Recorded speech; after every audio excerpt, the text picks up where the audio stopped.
তুমি পাঠিয়েছো। আরে ধর, নিকুচি করেছে তোমার ছোটবেলার বন্ধুর ছেলে, তুমি রাখো তো। বিরক্তিকর।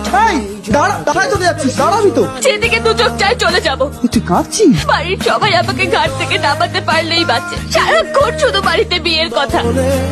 একটা কথা শোন, all boys are not the same. Try তো করে দেখ। যে সম্পর্কেই যাই না কেন, ট্রাস্টটাই হবে সব থেকে বড় ইস্যু। এভাবে হয় না মা, হুট করে কাউকে বললেই পছন্দ করা যায় না। আমি তাকে চিনি না, শুনি না, আর তুমি আমাকে এসব কথা বলো, আমি কিন্তু আর বাড়ি ফিরবো না। কোথায় তুই? তখন যেটা বললি সেটা ঠিক তো? মানে মানে এমন কেউ যাকে তুই ট্রাস্ট করতে পারবি, যদি তোকে প্রপোজ করে তুই রাজি হবি তো? তুই কি পাগল? কেন, তোকে ভালো লাগাটা কি অন্যায়? সেটা বলেছি, কিন্তু কি বলি বলতো? হ্যাঁ বা নাই বল। তোর এসবের চক্করে না আমার শপিংটাই করা হবে না। আরে চল না। দাঁড়াই। কি বলবো বুঝতেই পারছি না। সময় না।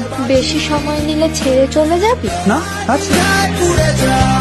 তারবেলা হেডফোনে একটু টানাটানি হয় ঠিকই, কিন্তু এতে মাঝের দূরত্বটা কম। হবে হয়তো। আসছি। আয়। মানে তুই আমায় এগিয়ে দিবি না?